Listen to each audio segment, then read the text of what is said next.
Hello बच्चों, Gurukul class 9th में आपका स्वागत है। आज हम लोग क्लास 9th के मैथ में एक्सरसाइज 1.5 पढ़ने वाले हैं। यह चैप्टर जो है एक्सरसाइज जो है बहुत ही इम्पोर्टेंट है और परीक्षा के दृष्टिकोण से बहुत ही महत्वपूर्ण है।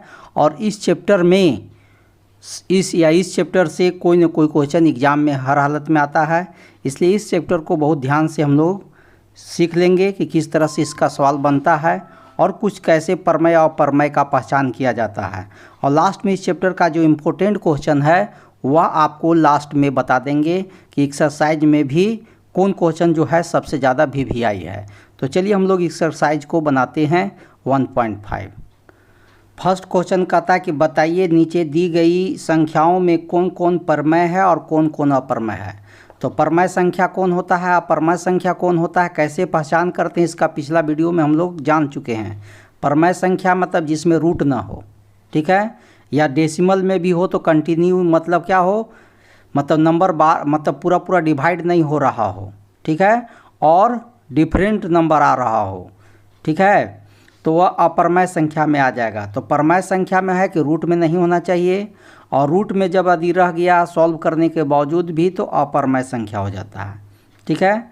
और दूसरा जो और बात है बता देते हैं। तो पहचान कैसे अप्रमेय और प्रमेय का करेंगे। तो प्रमेय तो हो गया कि कोई भी संख्या जब ऐसे रहेगा सीधा सिंपल में तो वह प्रमेय संख्या हो, या भिन्न में हो, या दशमलव में हो, ठीक है, या दशमलव में भी कंटिन्यू हो तो वह हो सकता है। अप्रमेय का पहचान देखिए कितना आसान है। अपरिमेय संख्या का पहचान कैसे करेंगे उसका देखिए पहला रूल, यदि अप्रमेय संख्या के साथ अप्रमेय संख्या को जोड़ देंगे तो वह अप्रमेय संख्या ही होगा, ठीक है, समझ में आ रहा है पहला बात। दूसरा है कि प्रमेय संख्या मतलब रेशनल नंबर के साथ अप्रमेय संख्या को घटा देंगे तब पर भी वह अप्रमेय संख्या ही होगा। और तीसरा बात कि प्रमेय संख्या को यदि गुना कर देंगे, मल्टीप्लाई कर देंगे अप्रमेय संख्या के साथ तो ऊपर भी वह अप्रमेय संख्या ही होगा। और चौथा बात, प्रमेय संख्या को अप्रमेय संख्या से भाग दे देंगे या अप्रमेय संख्या को प्रमेय संख्या से भाग देंगे तब पर भी वह अप्रमेय संख्या ही होगा। समझ में आ रहा है बात। यह है अप्रमेय संख्या का पहचान, ठीक है। जैसे देखिए प्रमेय संख्या 2 प्रमेय संख्या है और √2 अप्रमेय संख्या है, तो ये दोनों मिलकर के अप्रमेय संख्या ही होगा। यदि 2 में से 2 घटा देंगे तब पर भी यह अप्रमेय संख्या हो गया। 2 में 2 √2 से गुना कर देंगे मतलब 2 √2 है तब पर ये भी अप्रमेय संख्या ही है। और 2 को √2 से भागा देते हैं तब पर भी अप्रमेय संख्या है। तो यह सभी कंडीशन में अप्रमेय संख्या हो जाता है। तो चलिए अब हम लोग एक्सरसाइज का फर्स्ट क्वेश्चन को देखते हैं कि क्या कहना चाहता है फर्स्ट का फर्स्ट। तो देख लीजिए क्वेश्चन में क्या है। क्वेश्चन में कहता है कि 2 - √2 √5। तो देखिए क्या हो गया, ये प्रमेय संख्या है, ये अप्रमेय संख्या। प्रमेय में से अप्रमेय संख्या घटाएंगे तो अप्रमेय संख्या इरेशनल नंबर हो जाएगा। सेकेंड में अब देखते हैं क्या आता है।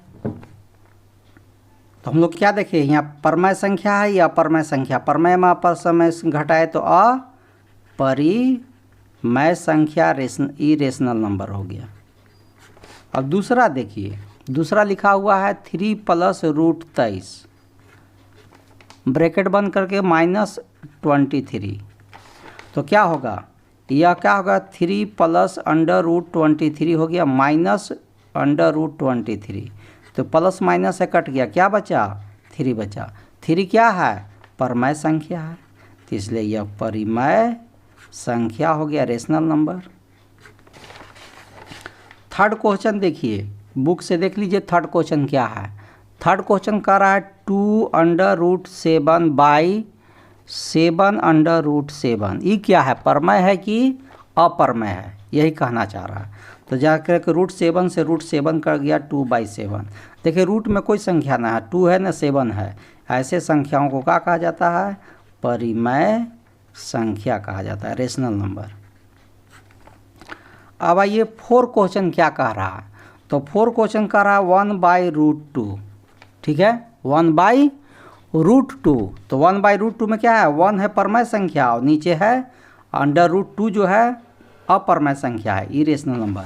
तो देखिए परमय संख्या को अपरमय संख्या से भागा देते हैं तो अपरमय संख्या होता है, मतलब ये भी अपरिमेय संख्या हो गया, मतलब इरेशनल नंबर हो गया।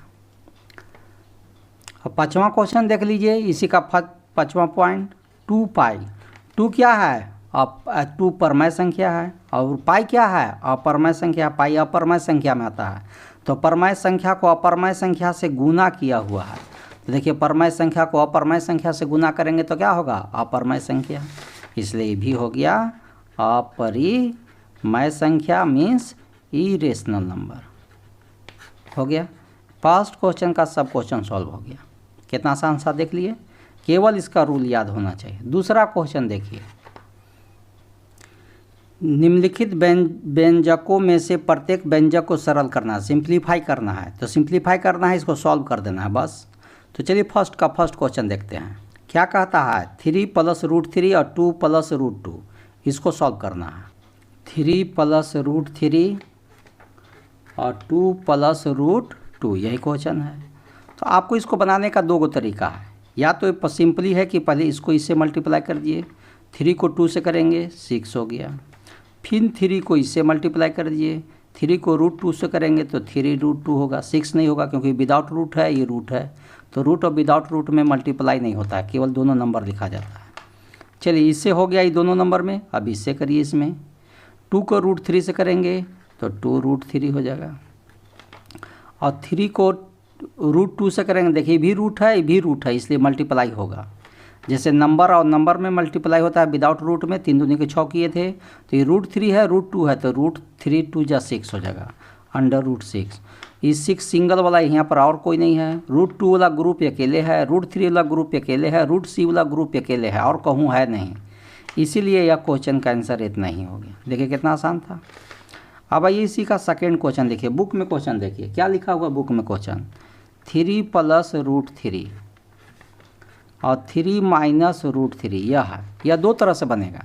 एक तो यही तरीका से बना सकते हैं, चलिए यही तरीका से बता दे रहे हैं, 3 को 3 से मल्टीप्लाई कर दिए तो 3 3 × 9 हो गया, प्लस 3 को √3 से करिए, यहाँ देखिए माइनस है, प्लस नहीं होगा, माइनस होगा, 3 को √3 से करेंगे तो 3√3 होगा। अभी बताए थे कि बिना रूट और रूट वाला मल्टीप्लाई नहीं होता है, इससे हो गया दोनों में। अब इससे आइए, इसमें करें, 3 को √3 से करेंगे तो प्लस है, प्लस का चिन्ह है, तो 3 को √3 से करेंगे तो 3√3 हो गया, प्लस माइनस माइनस हो गया, √3 को √3 से करेंगे तो √3 को √3 से करेंगे तो, जब याद रखिएगा सेम नंबर √3 को √3 से मल्टीप्लाई करिएगा तो 3 होगा, √2 को √2 से मल्टीप्लाई करिएगा तो 2a होगा, √5 को √5 से मल्टीप्लाई करिएगा तो 5a होगा। तो उसी तरह से √3 को √3 से करेंगे तो 3 होगा, और माइनस में है। अब इसको सॉल्व करके देखिए क्या आता है, ठीक है।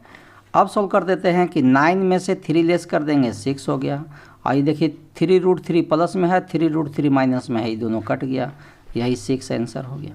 एक तो यह तरीका हुआ। दूसरा तरीका देख लीजिए यही सवाल के लिए, 3 + √3 और 3 - √3, तो यह एक फार्मूला आप पढ़े थे, कौन चीज़, a + b और a - b, देखिए उसी की तरह है, एक बार जोड़ में है, एक बार घटाव में है। यह फार्मूला इस चैप्टर में बहुत यूज होगा। तो क्या पढ़ रहे हैं, a + b a - b बराबर क्या फार्मूला पढ़े हैं, a² - b², यही पढ़े हैं फार्मूला। तो उसके अनुसार क्या होगा कि फर्स्ट पर भी स्क्वायर कर दीजिए, बीच में माइनस रहेगा, सेकंड पर भी स्क्वायर, तो फर्स्ट है 3, इस पर भी स्क्वायर कर दिए, सेकंड है √3, इस पर भी स्क्वायर कर दिए, और बीच में क्या चिन्ह रहेगा, हमेशा माइनस रहेगा। तो 3 का स्क्वायर 9 होगा, और √3 का स्क्वायर केवल 3 होगा, और रूट और स्क्वायर दोनों हट जाता है, तो 9 में से 3 करेंगे क्या होगा, 6। देखिए इसे भी आंसर आ गया। तो एक फार्मूला से आंसर ला दिए, और कितना आसान था से देख लीजिए। अब आइए इस बुक में देखिए क्वेश्चन नंबर 3 क्या कहता है। क्वेश्चन नंबर 3 कहता है कि √5 + √2 का होल स्क्वायर। तो यह कौन फार्मूला हो गया, a + b का होल स्क्वायर, यह फार्मूला हो गया।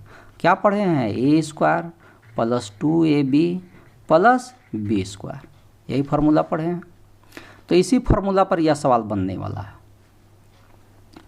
चलिए देख लीजिए, तो यहाँ पर क्या देखते हैं कि एक ए स्क्वायर चाहिए पहले, तो ए में है ए है ए बी है, तो पहले ए स्क्वायर तो √5 का स्क्वायर प्लस 2ab तो 2 लिख दिए, ए में √5 है इंटू बी में कौन है √2 है प्लस बी स्क्वायर तो √2 का स्क्वायर। √5 का स्क्वायर अभी पता है कि किसी पर रूट और स्क्वायर हो तो दोनों हट जाता है, केवल नंबर लिखाता है। 2 का तो 2 हो गया, ये दोनों रूट में है तो ये दोनों मल्टीप्लाई होगा, 5 दूनी के 10 हो जाएगा, 10 हो गया। और √2 का स्क्वायर क्या होगा 2 होगा, तो 5 और 2 कितना हो जाएगा 7 हो जाएगा, और 2√10 हो गया। यही सवाल का आंसर है। देखिए कितना आसान है। अब आइए क्वेश्चन नंबर 4 देख लीजिए, बुक में देखिए क्या है क्वेश्चन नंबर 4। क्वेश्चन नंबर 4 है कि √5 माइनस √2, √5 प्लस √2। तो देखिए यही अभी जो बनाए हैं क्वेश्चन नंबर 2 इसी के तरह से है। फार्मूला से बनाना है तो फार्मूला से बनाइए, या बिना फार्मूला का बनाना है तो बिना फार्मूला का बना दीजिए। तो फार्मूला के अनुसार यदि इधर वाला के अनुसार बनाना चाहते हैं तो क्या बताए थे कि ए माइनस बी ए प्लस बी बराबर ए स्क्वायर माइनस बी स्क्वायर, मतलब दोनों पर स्क्वायर कर दीजिए। √5 है इस पर भी स्क्वायर, √2 है इस पर भी स्क्वायर, बीच में माइनस रहेगा हमेशा माइनस, तो √5 का 5 होगा और √2 का 2 होगा, 5 में से 2 कम कर देंगे 3 होगा। यही सवाल का आंसर हो गया। देखिए कितना आसान है। अब आइए दूसरा क्वेश्चन कंप्लीट हो गया। अब आइए क्वेश्चन नंबर 3।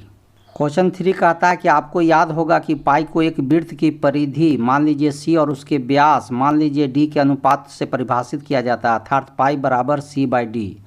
यह इस तथ्य का अंतर विरोध करता हुआ प्रतीत होता है कि पाई जो है अपरमय संख्या, अभी हम बताए थे कि पाई अपरमय संख्या है, लेकिन यहाँ सी और डी का मान निकाल करके बैठाइएगा तो पाई का मान जो है परमय संख्या निकलेगा। तो इस अंतर विरोध का निराकरण आप किस प्रकार करेंगे? तो चलिए इसका निराकरण करने के लिए क्या है, इसका लॉजिकल है, तर्क है।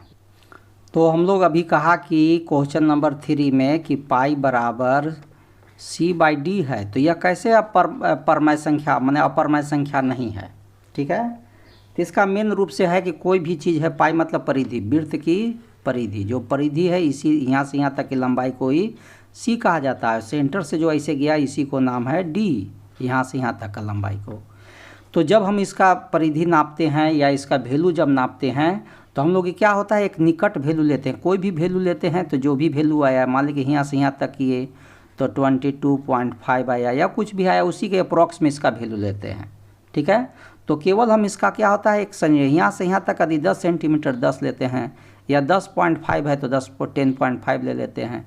तो इस तरह से इसका क्या है सन्निकट वैल्यू लेते हैं, और सन्निकट वैल्यू जो होता है वह परमय संख्या होता है। इसलिए हम जो है अनुभव नहीं कर पाते हैं कि सी या डी का जो वैल्यू है वह अपरमय है, उसको हम लोग परमय समझ करके कर लेते हैं, ठीक है।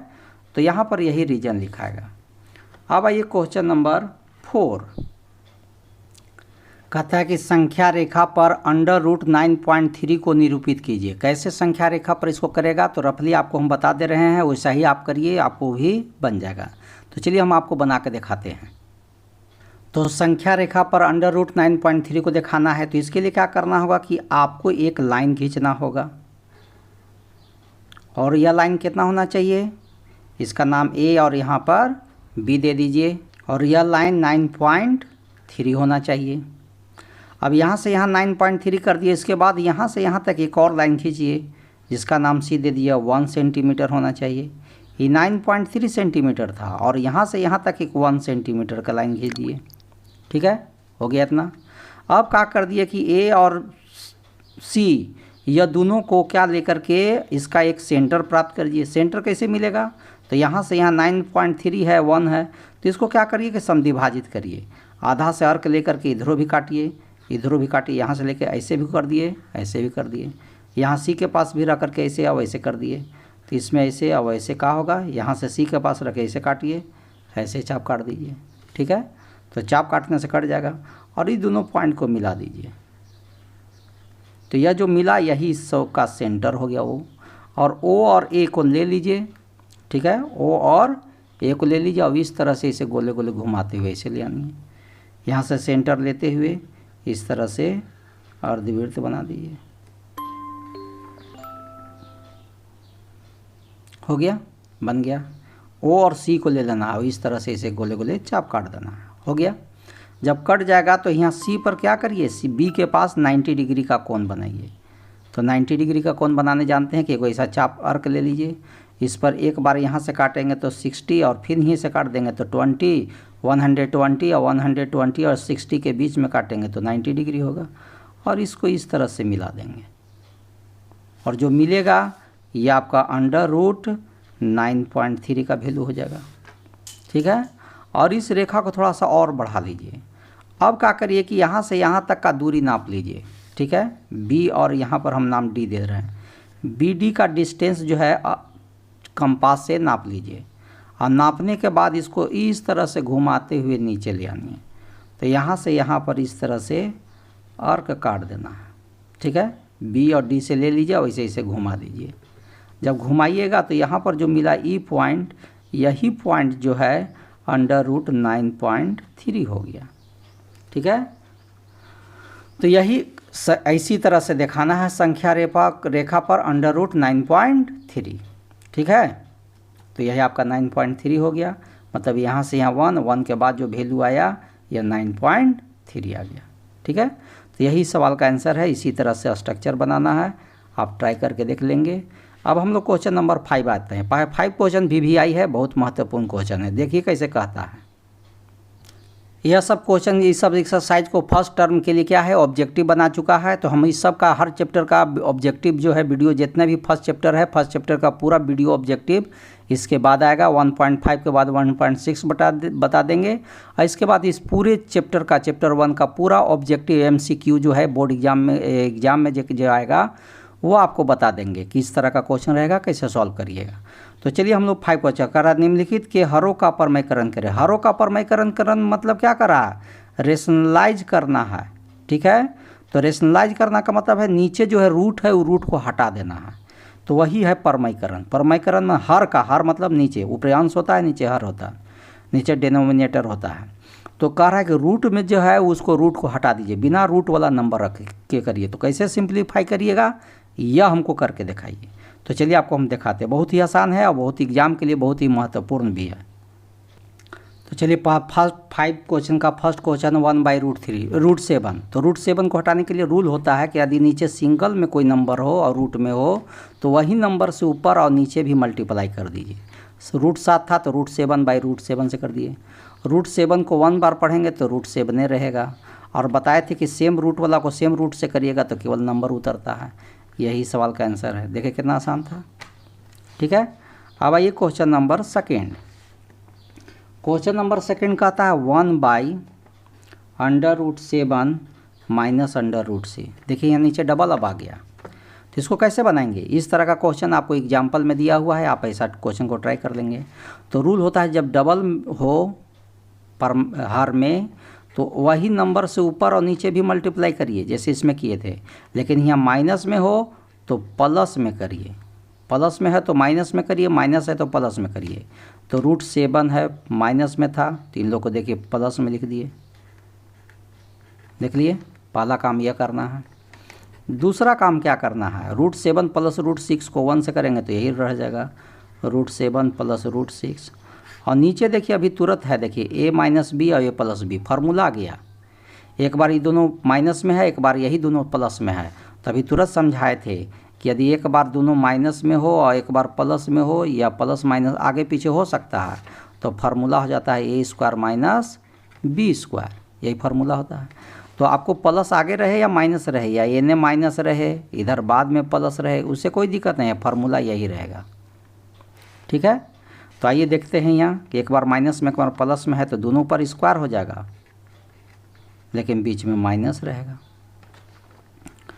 तो √7 प्लस √6 और √7 का स्क्वायर 7 होगा, √6 का स्क्वायर 6 से होगा। कि बता चुके हैं कि किसी पर रूट और स्क्वायर हो तो दोनों हट जाता है, केवल नंबर लिखाता है।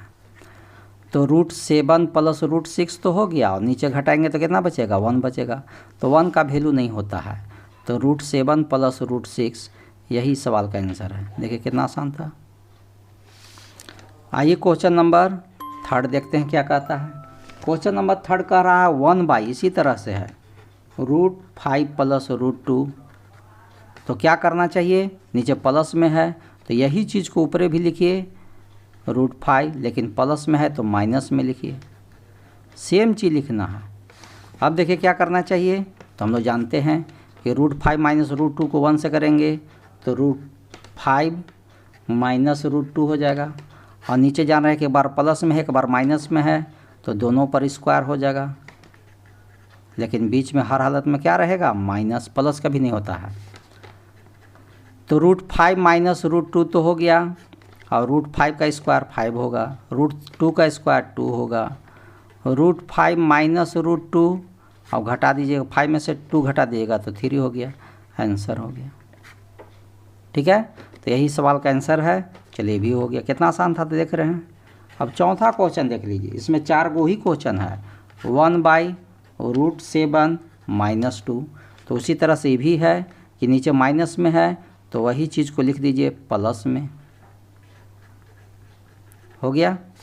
अब क्या करना चाहिए, √7 प्लस 2 को 1 से करेंगे तो √7 प्लस 2 है, और इसका दोनों एक बार प्लस माइनस में है एक बार प्लस में है तो वही हो जाएगा, पहला का भी स्क्वायर और दूसरा का भी स्क्वायर, और बीच में हर हालत में जानते हैं कि माइनस होता है।